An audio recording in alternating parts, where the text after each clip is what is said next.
Right, hi people, you can hear me? Yeah, cool. So I'm going to be talking about the network that Stephen just lovely introduced for me. So because I'm a bit shorter on time, I'll skip through a lot of the things that Stephen just said because I have similar thoughts to him, I can say that much. So what is an enterprise network?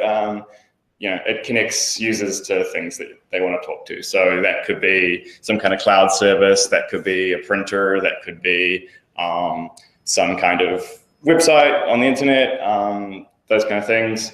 On an enterprise network, you've basically got lots of copper ports because you've got to actually plug into a device at some point. And as Stephen said, wireless, it's all wireless.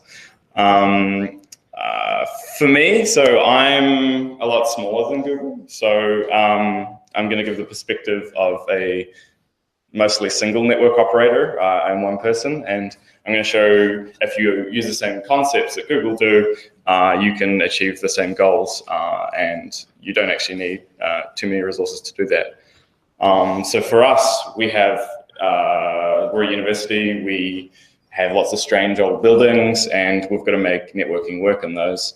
And we've got to put switches somewhere, and it's hard to design a one-size-fits-all solution for that. And that's because of geography, but it's also because of BYOD. We support a lot of random devices, and we don't control what our users turn up on our network. So I've got to support Android, iOS, Windows, Linux, Mac, and whatever version that's running, and possibly more esoteric things. The university has a lot of strange things like electron scanning microscopes and stuff like that, and you have no idea what that's going to run. But of course, everyone wants it on a network. So I'm a unit inside of the university, and for the longest time, we've always run our own network. And the reason for that is we would find that the regular university enterprise network would hold us back more than help us go forward. So us being a network research group, we do lots of weird things with packets, and you should totally trust us. We know what we're doing. But firewalls don't. Firewalls like to drop our packets. So whenever we want to do a new test regime or a new test setup, we would need some kind of new service deployed to let us enable our research. And that could take forever at the university. Depends on what the staff are doing. It depends on who we've got staffed at the time, whether they can spell IPv6 or not. So we've always done our own thing for those reasons. And the original drivers for those was sort of research and BYOD. So we've been doing bring your own device for like a decade now. Our university adopted it like a year ago. So you can kind of see what the lag and lead times are there. But in turning up an SDN network based on Faucet, we've actually found a lot of new cooler use cases, and I'll talk about those later on. So when I started at Wand, our network was, quite simple. It was a bunch of like Netgear unmanaged switches.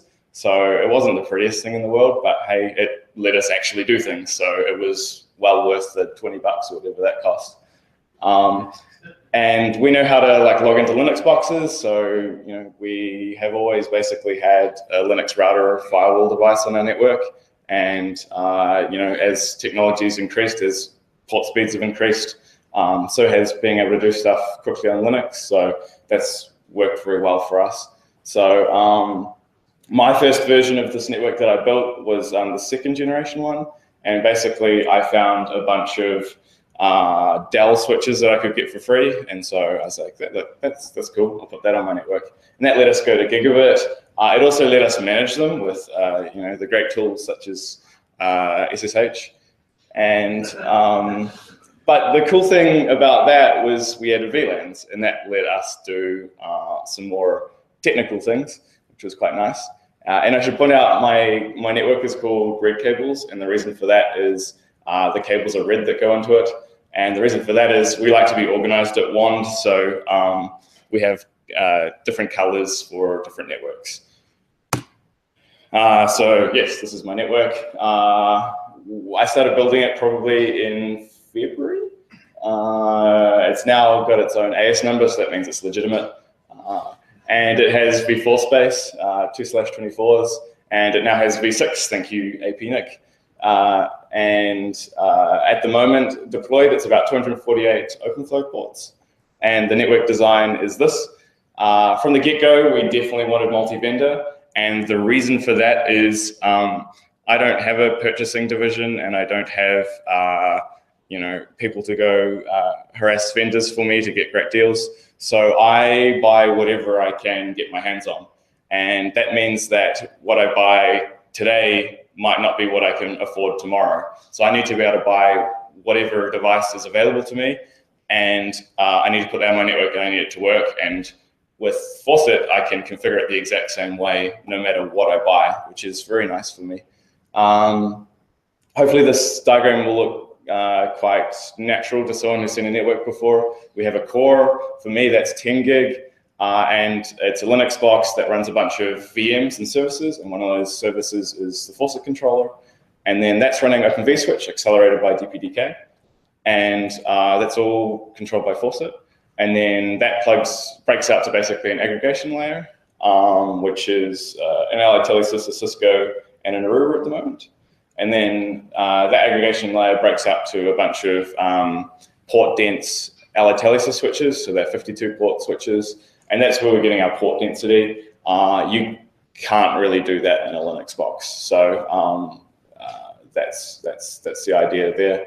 And of course, we have wireless, and that when I get back to the office and install them will be OpenFlow controlled as well, thanks to the Allied Telesis OpenFlow switch access point, which I think there are some to demo next door if you want to find out more about that. So this is a picture of it.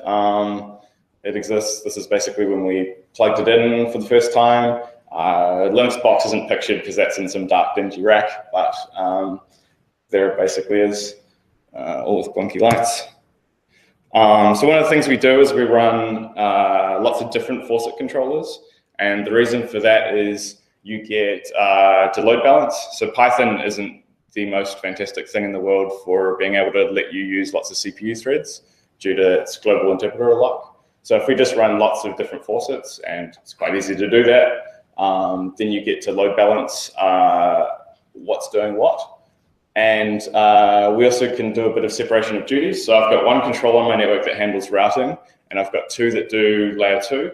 And that means that when layer 3 breaks, you know which one to go look at. And when you're doing upgrades, you're not breaking your whole network at the same time. So you can keep layer 2 up and forwarding while you're restarting the layer 3 controller, which will toggle BGP and stuff like that. In the layer 2 domain, we're running both Faucet and Bill Fisher's Zov Faucet, which is I think he's giving a talk probably tomorrow about what that is. And that was just to prove that you can slot these things in and they work happily with each other. So I come from a background of being a sysadmin, so I like Git, and whatever I can put in Git is good. And yeah, I'm happy to announce officially for the first time you can manage a network using Ansible and Git without SSH netconf or YAM. It does work, you can trust me.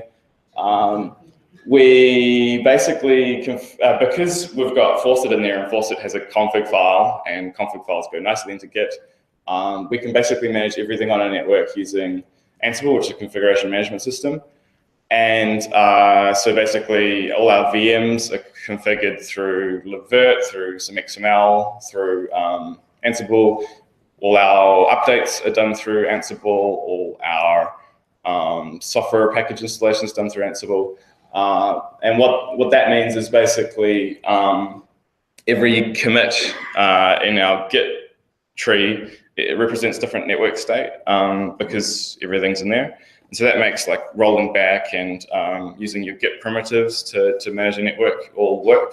So if you want to review what's going to happen on the network, you just do a git diff and you go, these are the things that are going to change. If you want to work out who changed what or when something changed, you can do a git blame. It will come back with the commit where that changed it. You can also use a bunch of cool features in Ansible, like managing different inventories. What that means is you can have a list of production machines that get managed. Then you can have a list of staging machines. and they could be mini-net or they could be real copy of the network. And that's where you can do like testing and stuff like that first.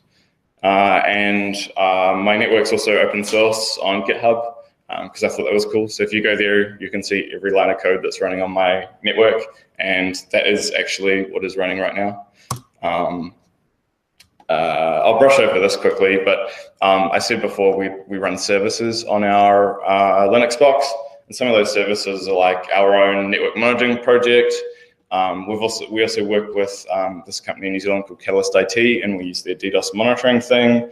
And we also have a v6 only network, and so we've got a NAT64 instance in there, and that just plumbs into a separate VLAN that's available on our layer 2 domain. And if you're on that VLAN or on that SSID, then you're v6 only, and you got your regular stuff like DHCP, Bird for BGP, and stuff like that. So yeah, one of the very cool things that Stephen was talking about, Faucet has a massive test suite, and this is how we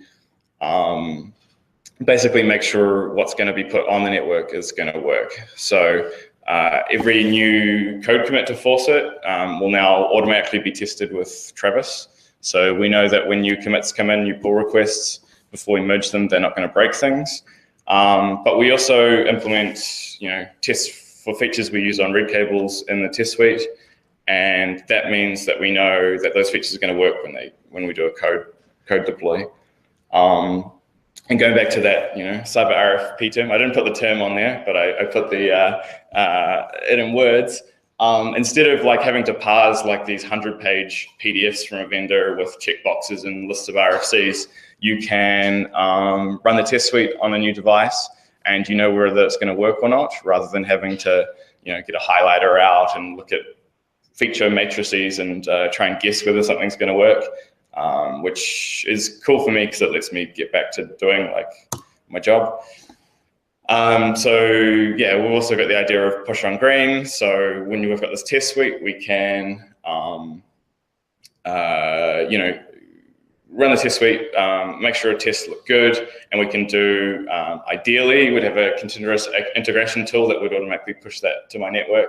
At the moment, I'm the CI, and at the moment, I do weekly deployments on this network at 4 p.m. on a Monday, and that will be either a config change or it will be a new Faucet code deploy, or sometimes both. You'll probably notice we do Faucet releases around 5 p.m., 6 p.m. in New Zealand on a Monday, and that's because we deploy the master to my network, make sure it works, and then we release the code, and so that's sort of where that comes from. We like to say at Faucet we don't release a feature unless it's got tests and it's been deployed in production somewhere. We like to have good confidence before we ship code to you guys. So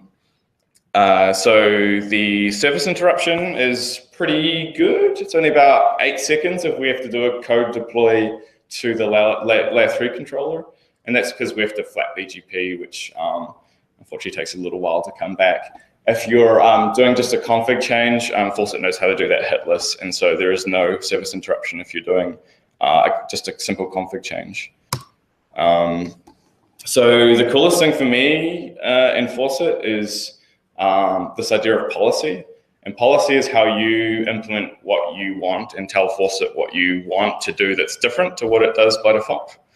And so ACL or Faucet policy basically can match on anything OpenFlow can, and it does a bunch of actions based on that match.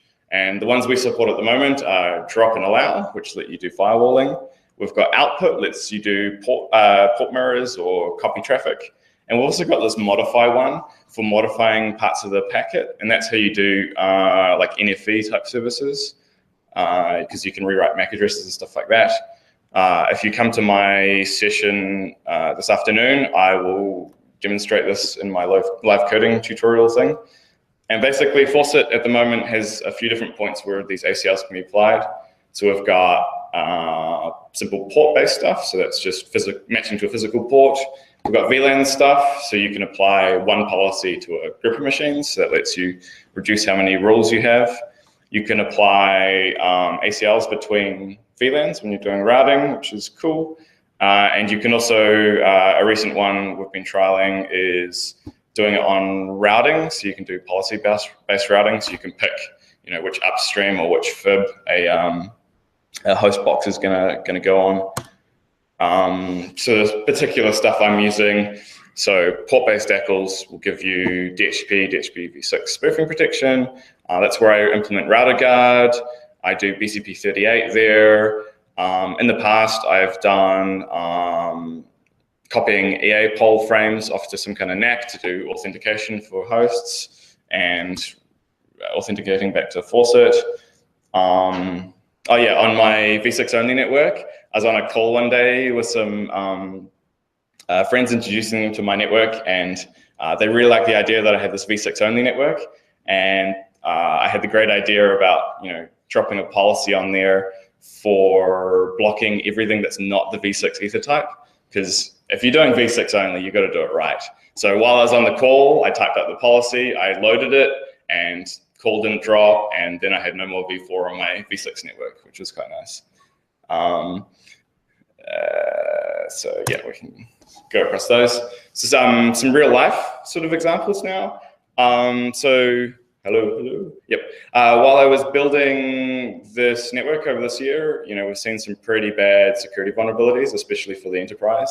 So my shop is a big Dell shop. We've got thousands of Dell machines, and they all come with Intel vPro. So that's bundles the Intel AMT management engine. And there was this cool bug where if you didn't provide a password, you could log straight in. It wasn't that simple, but it was pretty much that simple. And vPro management engine gives you this cool functionality called KVM. So you could, like, unauthenticated jump into someone else's box and fully control it, which is not fantastic. It lets you bypass a few security thingies. And it was quite hard to drop, right? Because, so the way our university's always done security is we drop a firewall in the middle of our network and then we say we're secure. That doesn't really work for this one because it doesn't prevent people on the same VLAN talking to each other and controlling each other. So what I wanted to do when I was doing the security incident response for this is I wanted to just drop an ACL on every port in our network and drop this stuff. That's hard when you manage your network by logging into every device manually. So I couldn't do that, but I wanted to. But I did do that on my Faucet network, and that's the rule I put in. So we support sort of masking of ports. So this rule will drop a bunch of different ports for Intel AMT, and that just instantly got applied to my whole network. And time from me writing that rule to deploying it, we're talking about seconds, which is quite cool. Another one of the cool things you can do with this sort of stuff is we like to look at traffic, and we basically like to inspect flows and dive deep into them. And at the moment on a traditional network, what you have to do is you have to kind of like carve off a whole uplink and look at it and filter it. But what you can do with Faucet policy is you can write TCP dump for your switch. So you can put in a rule that goes, hey, I really like v4 TCP, and you can output it out to you can copy it out to a port that has a inspection card on it. And so now instead of having to inspect these big links and filter down to what we actually want to look at, which means we have to buy this massive, expensive inspection box, you can just look at what you want, and the switch does the work for you, and it does it in the ASIC. So that's quite cool. You can also use this sort of idea to do out-of-line intrusion protection.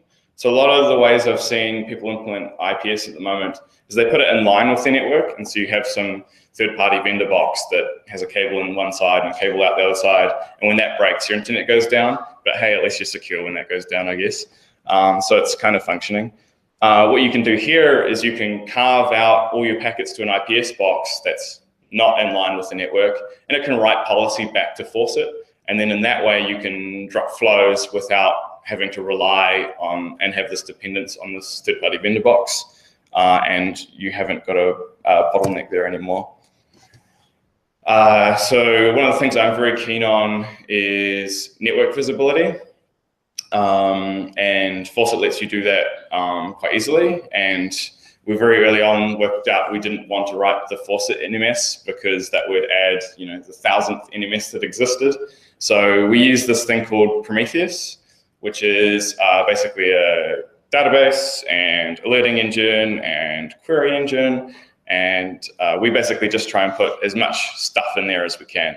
So our MAC table is actually stored in Prometheus. The state of all the ports in the network, whether they're up or down or whatever, that goes in there. Port counters, so bytes in and out, that kind of thing, which are all your usual expected stuff.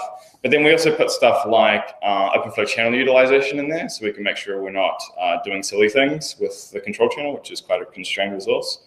And we're also starting to instrument our code, so we can actually get Faucet to tell you, how much memory we're using, how many hosts we're learning on VLANs and stuff like that, and you can actually start to see if Faucet's doing what you expect it to do. And I think that's quite a cool feature that hasn't really been seen anywhere else too much. And you'll see the screen scrolling past. This is some of the work I've done recently using Grafana to watch all of the data coming out of Prometheus. And so if you come up during one of the breaks and have a look, you can see some of the data. And that's for this network that you're connected to here today. Yeah, we can skip past that. So I probably don't need to show you that one because we got it on the screen. So here's one of the times where we use the graphs. So this was a code deploy we did some number of months back, I don't remember. And we were basically doing this code deploy to reduce how many packets we were doing on the control plane. So this is a graph of packet ins. And what we can use this graph for is verification that our feature worked. So we can see before the code deploy. So the code deploy is when the spike happens. And that's basically we had to relearn all the hosts on the network. That's why there's a spike. And we see beforehand, we were doing about 4 packets a second. And afterwards, we've gone down to basically 1 to 0 packets per second. So we were like, I think that worked. So it's always good to verify what's happening on your network. We're recently starting to work on this tool called fcuddle or Faucet cuddle. And this is just basically, we recognize that not everyone wants to learn Prometheus. It has an interesting query semantic language. And we're providing this tool to sort of augment that and make it a bit easier to use. So here's an example of, on my network, I ran the learned max query, and basically it'll print back your data path, your port, the VLAN, and then the MAC address it learned there. And this is all coming back in JSON, so you can pipe it into another tool and look at it. Okay, so interoperability is always a big question for SDN, and I'm happy to announce Faucet Interop's pretty good. We just use regular thingies like VLANs and neighbor discovery and ARP, so you can just plug it into a regular network and it works. And so the first example of that is I basically have my 2nd generation and 3rd generation networks connected at the same time at the moment, and they're just plugged in with a LACP VLAN trunk. And what that means is if you're on the old network or the new network, you can still use the same layer 3 transit that comes from the Linux router on the new network. So we've got the new VLANs on both sides, and it basically just acts as an extension of the old network. It acts as an extension of the new network, basically. Another example of Interop is we plug into the university network, and that's some Cisco layer 2 cloudy thing, and we basically plugged a cable in one end. The university gave us a VLAN, and we can plug stuff into their network anywhere on campus, and as long as it's on that VLAN, it gets red cables transit, and that's useful for where we want to extend across campus and go somewhere that's not in my own building. And we've got an example coming back of how we've used that. So yeah, I was talking about we found new use cases for networking since we've deployed a network that's easy to use. So basically, I can build very bespoke things very quickly, which is what I like to do because people come up to me with crazy ideas all the time, and I like to be able to say, yeah, I think we can do that. I don't like networking to be the thing that that we can't do that full thing because it would take too long to configure the devices. So basically temporary deployments have become very easy for me now. All my switches run the same config, except for they've got different IP addresses and different data paths. And basically what Faucet lets you do is decouple the configuration of the device from even having the device. So you can slap together your Faucet config, apply it to Faucet, and then you can go find a switch somewhere and plug it in later. So I can actually write all my config before I even have the switch in hand, which is quite cool because it lets me remove that dependency on myself of having the device and booting it up and things like that. So some of these examples of people using red cables. So we have this running open thread, doing 802.15.4 Internet of Things testbed, and the user there wanted some v6 space so they could assign them to their nodes. And I just slapped together some bird config to route bird and Faucet config to route them a /64 of real world v6 space, and that's the Git commit that made that happen. We build a bunch of ARM Dockers for Faucet, and that gets built on the Faucet network. We have this cluster of Raspberry Pis that do that, and both of those Pis are connected to different vendors. So we have no vendor dependency for our build cluster for our ARM Dockers. Sorry, Stephen, no serial cables. I'm not as cool as you. We custom 3D printed them in the Faucet colors. I think that's close enough. And they stack, so that's cool. We also have